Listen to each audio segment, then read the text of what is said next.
Bismillahirrahmanirrahim. Assalamualaikum warahmatullahi wabarakatuh. Kembali lagi bersama kita di Rohmat dan Anton Channel. Di sini saya akan berbagi kisah pengalaman hidup lagi, berbagi kisah dari Mbak Aifisa Nurul Aziza. Tetapi sebelum sahabat-sahabat melanjutkan ceritanya, jangan lupa sahabat untuk mengklik subscribe dan nyalakan notifikasi loncengnya agar sahabat-sahabat tidak ketinggalan updatean terbaru dari Rohmat dan Anton Channel dan membuat kita lebih semangat lagi dalam berbagi cerita pengalaman seseorang. Oke, tak perlu lama-lama lagi, mari kita dengarkan cerita menarik kisah dari Mbak Aifisa. Oke, terima kasih. Assalamualaikum warahmatullahi wabarakatuh. Hai, aku Aifisa Nurul Aziza. Di sini aku mau cerita kisah pengalaman aku dari SD sampai sekarang.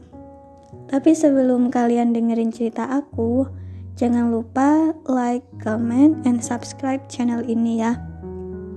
Ya udah langsung aja aku cerita dari aku SD ya. Waktu awal-awal SD, aku sekolah itu masih diantar sama ibu, kadang juga sama bapak, sampai di kelas tapi nggak ditunggu. Terus pulang juga dijemput. Kadang juga pas istirahat disamperin, makan bekal gitu. Terus aku pas SD seharian itu udah terjadwal kegiatannya. Paginya sekolah, pulang sekolah main bentar, terus siangnya les bahasa Inggris. Aku les bahasa Inggris itu dari TK sampai kelas 3 SD. Sorenya ngaji sampai setelah Isya. Pokoknya gitu deh, pas SD selalu disuruh les dan aku juga mau-mau aja. Emang suka belajar gitu pas SD. Kelas 3-nya aku berhenti les bahasa Inggris. Terus diganti les pelajaran umum. Nah, kelas 6-nya baru deh mulai les bahasa Inggris lagi, tapi bentar. Aku punya cerita lucu pas SD.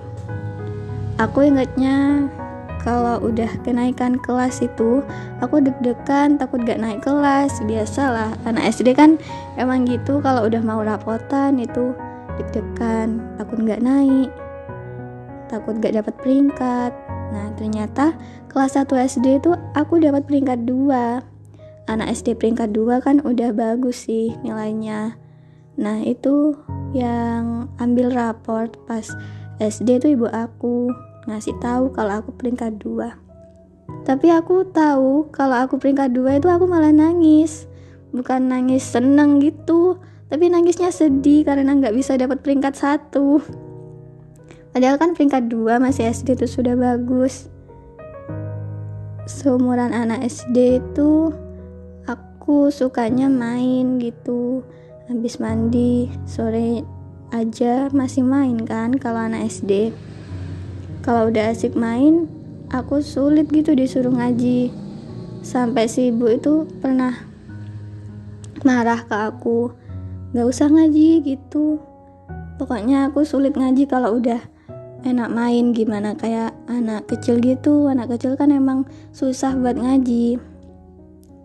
Terus aku itu lagi enak main waktu itu sore-sore, udah mandi, terus udah waktunya berangkat ngaji. Terus aku gak mau ngaji gitu karena enak main.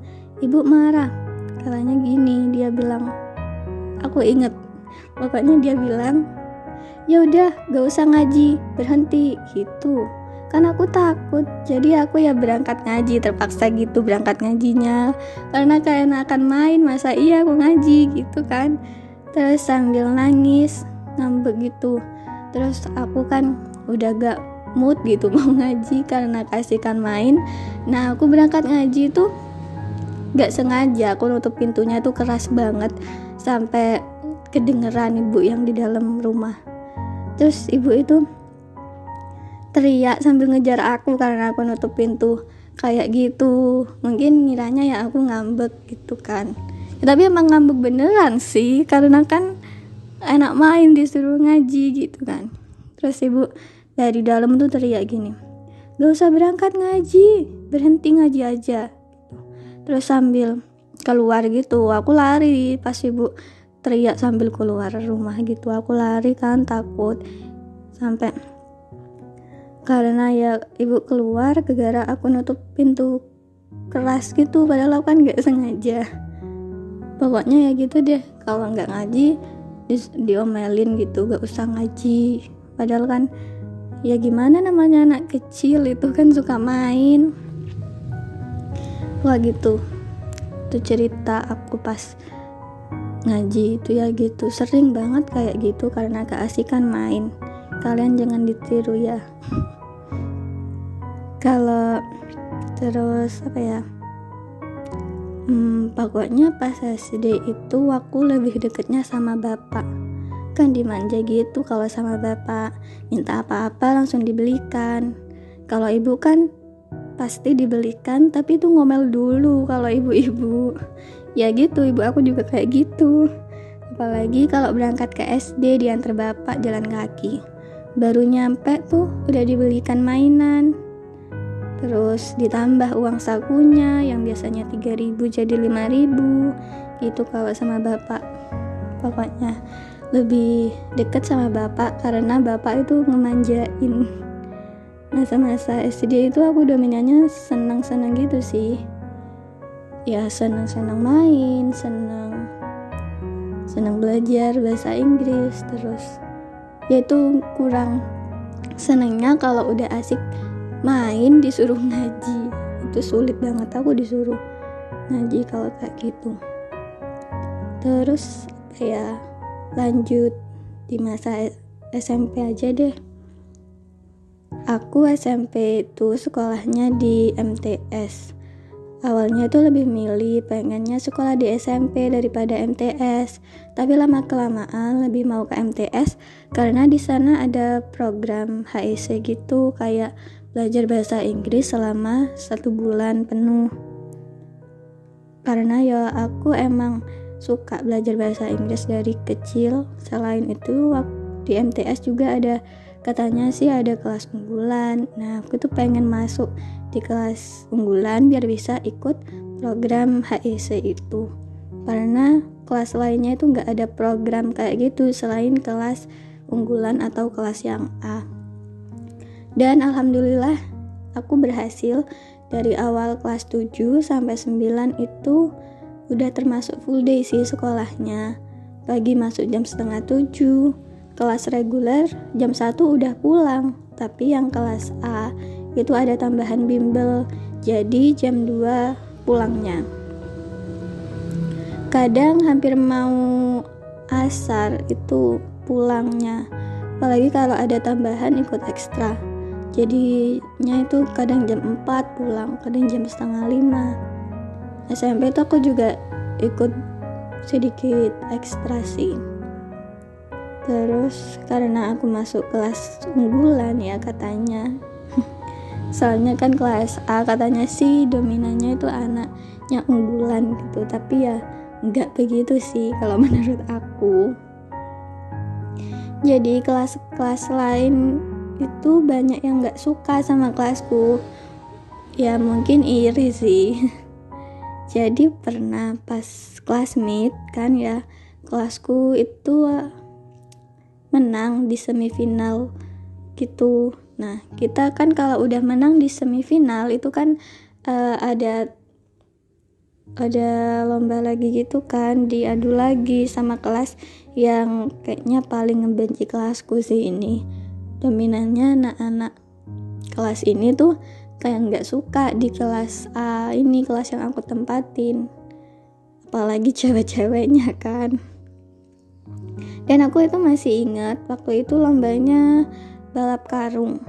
Nah akhirnya kelasku menang, tapi banyak yang nggak terima tuh kalau kelasku yang jadi pemenang. Akhirnya itu si kelas yang kayaknya ngebenci kelasku itu akhirnya ya kayak ngefitnah gitu katanya. Ada yang kelas A tadi mainnya curang gitu. Alah, mungkin karena kelas A aja jadi dimenangin, gak adil nih jurinya. Gitu sih pokoknya. Aku dengar si kelas yang kayaknya ngebenci kelasku gitu. Nah itu cewek yang bilang dong. Otomatis temanku kan difitnah-fitnah gitu, satu kelas difitnah karena menang, mereka iri mungkin ya. Terus teman-teman satu kelasku semua yang cewek-cewek itu nangis dong, bener-bener nangis semuanya. Lucu sih kalau diingat. Cowok-cowok ada sih yang gak nangis, tapi mereka kayak nenangin kita, kayak nenangin ya kita yang pada nangis gitu.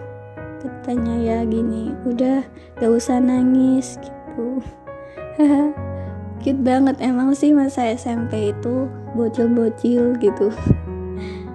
Terus lanjut lagi ya. Uang saku pas SMP itu awal-awal aku 10.000.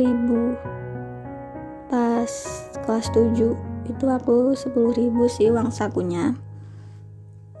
Terus kelas 8 dan kelas 9 itu berkurang jadi 5.000. Soalnya ya ada masalah gitu di keluarga aku. Bapak resign kerja karena sepi, gak ada tamu di hotel. Terus habis resign itu ada masalah keluarga, susah juga cari kerjaan. Dari situ aku udah ngerti keadaan orang tua aku. Jadi berapapun dikasih uang saku itu aku terima, gak pernah bantah. Alhamdulillahnya aku bisa atur keuangan gitu, selalu cukup dan masih bisa ditabung buat beli kuota dan barang-barang yang aku pengen. Jadi sejak MTS kelas 2 itu aku udah mulai bisa beli barang sendiri dari uang saku itu. Mau minta ke ortu juga kasihan, gak tega kan. Soalnya masalah keluarga yang aku alamin itu lumayan berat, tapi yakin kok pasti bisa jalanin semua ini. Tuhan gak pernah kasih ujian di luar batas kemampuan manusia, jadi pasti bisa ngelewatinya. Ujian masalah yang datang, intinya kita harus sabar, semua ada jalan keluarnya. Kita harus sabar terus. Nah terus kelas 9 aku pindah rumah itu gara-gara ada masalah keluargaku yang itu. Jadi aku pindah rumah sewa tahunan sama bapak ibu dan juga mbak aku. Sedih banget gitu kalau ingat ini. Terus pastinya dan selalu bapak itu tetap berjuang demi keluarganya, sampai dia bela-belain kerja merantau keluar kota. Terus aku kalau ingat ini, dulu kalau udah bapak kerja keluar kota gitu, aku mesti nangis.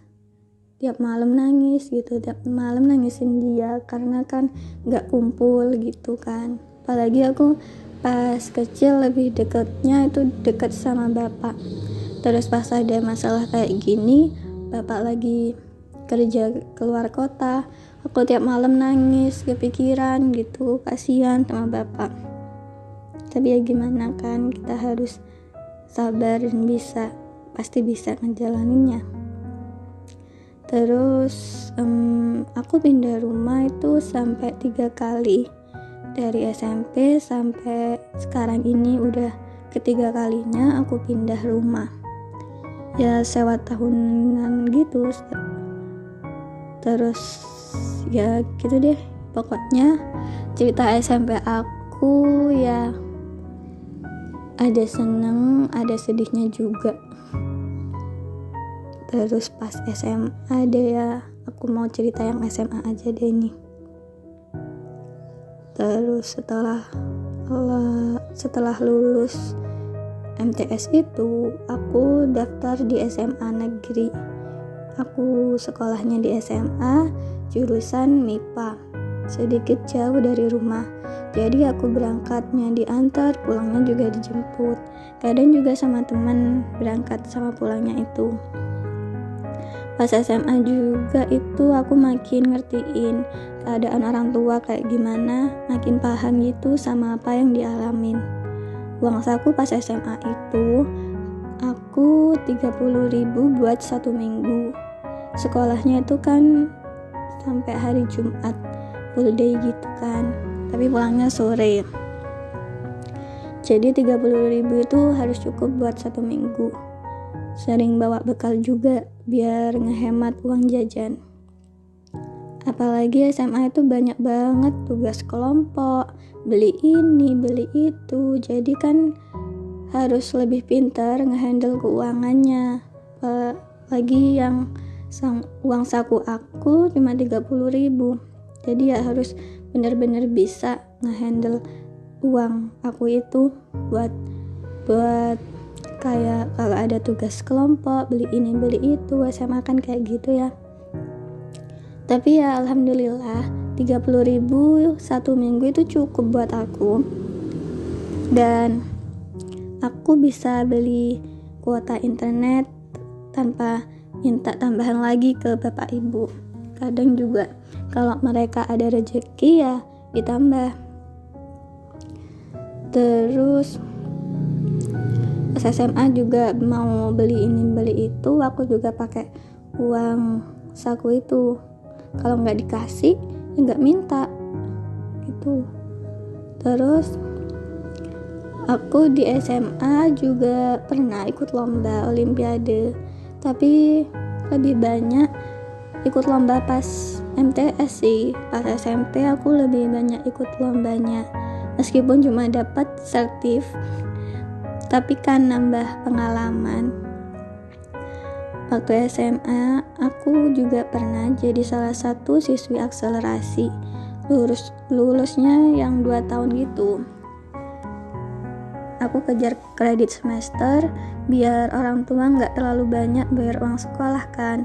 Udah mau ke semester 4, pas kenaikan kelas 11 itu, ada seleksi lagi buat anak akselnya. Jadi waktu itu teman-teman masih baru selesai semester 2, teman-teman yang reguler itu baru selesai semester 2, nah aku itu udah mau semester 4. Dan itu aku dapat pengumuman kalau aku belum bisa ikut Axel, ya belum lolos gitu. Karena ya emang sih aku sadar kalau aku masih kurang tentang pemahaman materi itu. Jadi ya udah gak apa-apa, tetap diterima. Mungkin emang itu yang terbaik buat aku. Meskipun ya pastinya nangis ya karena gak berhasil gitu, mana udah mau semester 4 kan. Terus ya udah pas tahu gak lolos Axel itu ya nangis pasti seharian. Setelah kasih tahu bapak ibu kalau gak lolos itu, aku nangis seharian. Lama-lama juga tapi ya diterima dan ikhlas. Terus soalnya aku itu nangis seharian karena ya kalau udah gagal kadang aku itu ngerasa kalau kecewain orang tua, padahal kan masih ada jalan lagi buat kita buat bisa banggain mereka. Masih banyak jalan yang lain yang lebih benar buat kita, yang udah Tuhan rencanain pastinya. Terus abis itu karena nggak lolos Axel, jadi aku ikut kelas reguler lagi sama teman-teman sampai lulus SMA. Aku lulusnya jadi tahun 2021, aku baru lulus ini.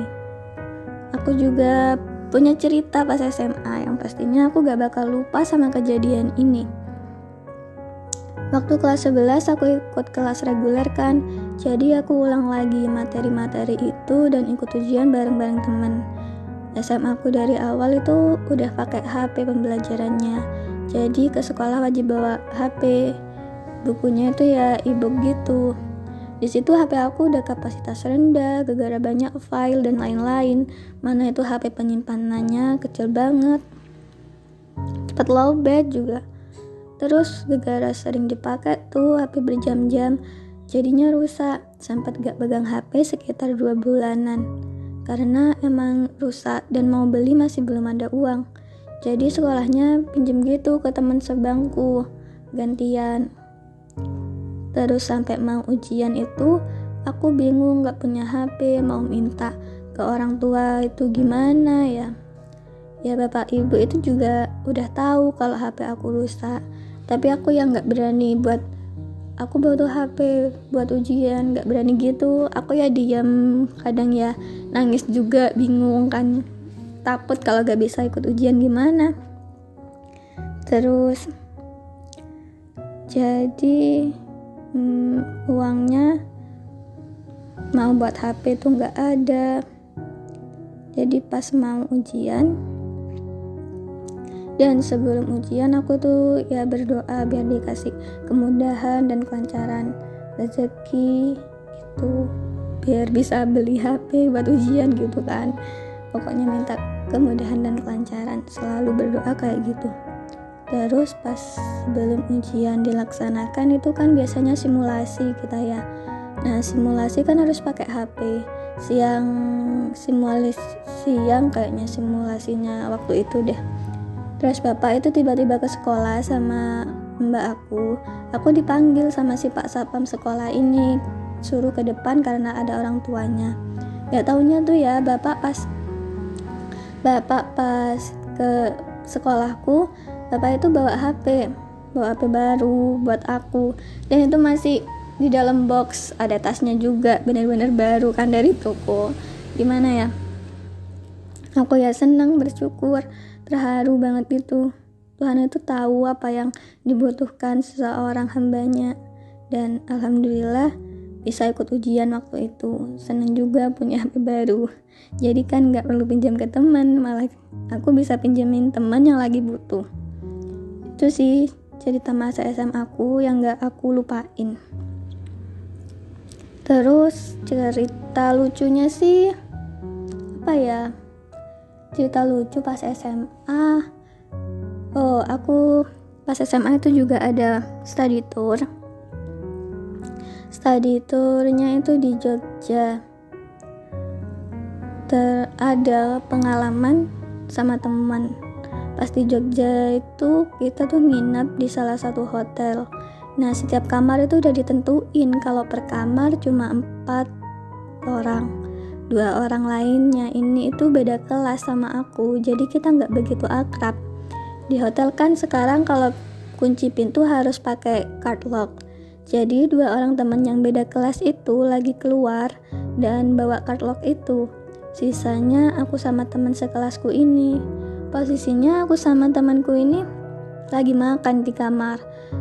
Terus pas kita mau buang sampah, pintu hotelnya itu ketutup rapat gitu. Di dalamnya nggak ada orang sama sekali. Kita juga nggak punya card lock, otomatis kita nggak bisa masuk dong. Jadi bingung. Kita ke resepsionis minta bantuan buat bukain, tapi tetap nggak bisa. Temanku yang satu ini dia cari temen beda kelasku itu di mana, karena card locknya kan sama dia itu keluar. Jadi temanku nyari dia tapi nggak ketemu. Ya udah aku sama temanku itu bolak-balik turun lift ke resepsionis, dan mas-masnya juga udah bantuin lewat alat gitu, tapi nggak tahu aku namanya apa ya. Mas resepsionisnya itu akhirnya ke kamar kita. Mereka ngecek pintunya, tapi kayak pakai cara ngetok pintu itu kayak gini. Aku inget banget ceritanya tuh, masnya itu ke kamar aku, ngetok pintunya, tok tok tok gitu kan ya. Terus dia tuh assalamualaikum, dan akhirnya itu ya pintunya tuh kebuka dong tanpa card lock, cuman tok tok tok dan salam doang. Ya agak creepy sih, tapi lucu juga kalau diingat, bolak-balik turun lift gitu ya, bingung juga kan. Terus jadinya pas masuk kita tidur berdua dalam keadaan ketakutan karena ya creepy kan, creepy lucu gitu. Terus kelas sebelum daring gitu juga selalu seru, ketawa sampai ngakak gitu kalau bareng teman-teman. Tapi pas kelas 11 semester 2 itu udah daring sampai lulus. Tapi kadang luring juga sih, kadang online, kadang offline juga. Kelas daring kan banyak tugas, tapi kan tetap aku kerjakan sih pastinya. Ada jam kos juga, kadang 1 harian gak ada tugas. Jadi kan menggabut gitu ya di rumah. Kalau udah tugas selesai gak ada tugas lagi, itu gabut kan di rumah. Nah di situ aku ditawarin kerjaan di daerah sini. Kerjanya itu ngajar di tempat kursus bahasa Inggris. Aku terima aja sih kerjaannya. Soalnya kan kerjanya nggak tiap hari, jadi aku bisa sambil kerjakan tugas-tugas sekolah aku. Sebelum-sebelumnya itu aku emang ngajarin anak-anak SD daerah rumah gitu, ngajarin pelajaran mereka. Jadi aku dari akhir Desember itu aku udah ngajar kursus bahasa Inggris itu. Sampai sekarang ini aku masih ngajar.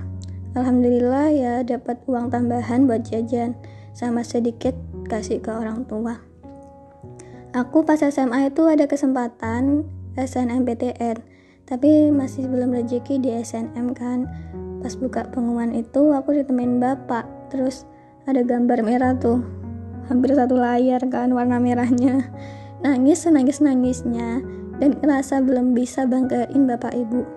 Setelah puas nangis 1 harian, udah bangkit lagi berjuang buat SBM. SBM aku ambil lintas jurusan dari Saintek ke Soshum. Aku juga daftar SBM pakai KIP kuliah. Tapi Tuhan masih kasih perlindungan buat aku. Aku gagal SBM juga. Sedih iya, sakit juga iya, tapi gak sesakit pas tertolak SNM sih. Lebih cepat selesai gitu nangisnya, cuma sampai sore doang. Malamnya udah mikir langkah ke depan itu aku bakal gimana. Aku harus mandiri yang gak ada uang pangkal dan ada KIPK-nya juga. Jadi sampai sekarang ini aku masih daftar-daftar di PTS yang free pendaftaran sama yang ada KIPK-nya. Meskipun kuota dikit, tapi aku tetap coba terus berjuang buat orang tua aku. Buat lihat mereka tersenyum karena keberhasilan aku dan terkabulnya doa-doa mereka. Jadi doain aku ya teman-teman yang udah dengerin cerita aku. Semoga kita selalu diberi kelancaran dan kemudahan setiap perjalanan hidup kita. Buat kalian yang pernah ngerasain kegagalan, jangan pernah putus asa ya. Jangan pernah menyerah, tapi terus tetap berusaha dan berdoa buat terus kejar keinginan kalian. Jadi ya itu cerita aku. Sedikit motivasi ya buat kalian. If you get what you want, that's God's direction. But if you don't get what you want, that's God's protection. Jadi kalau kalian udah mendapatkan keberhasilan dari apa yang kalian pengen, itu berarti udah petunjuk dari Tuhan. Tapi kalau kalian belum dapat sesuatu yang kalian pengen, itu Tuhan masih melindungi kalian. Dan pastinya Tuhan udah siapin yang terbaik buat kalian, yang tentunya bakal kalian butuhkan buat masa depan kalian. Jadi tetap semangat kejar impian kalian ya. Gak boleh putus asa, terus berusaha dan berdoa. Allah itu senang lihat hambanya yang terus berdoa dan memujinya. Jadi suatu saat doa kalian pasti Allah kabulkan. Amin. Ya jadi itu aja sih cerita pengalaman aku dari SD sampai SMA ya sampai sekarang sih ya. Jadi mohon maaf kalau ada salah kata ya teman-teman. Terima kasih. Assalamualaikum warahmatullahi wabarakatuh. Ya itulah kisah perjalanan dari Mbak Aifiza Nurul Aziza. Semoga dapat memotivasi sahabat-sahabat semuanya. Mari kita ambil positifnya dan semoga bermanfaat bagi kita semua. Mungkin itu saja yang dapat saya sampaikan. Kurang lebihnya, jika ada tutur kata yang kurang berkenan di hati para sahabat semuanya, saya memohon maaf yang sebesar-besarnya. Wabillahi taufiq wal hidayah. Assalamualaikum warahmatullahi wabarakatuh. Terima kasih.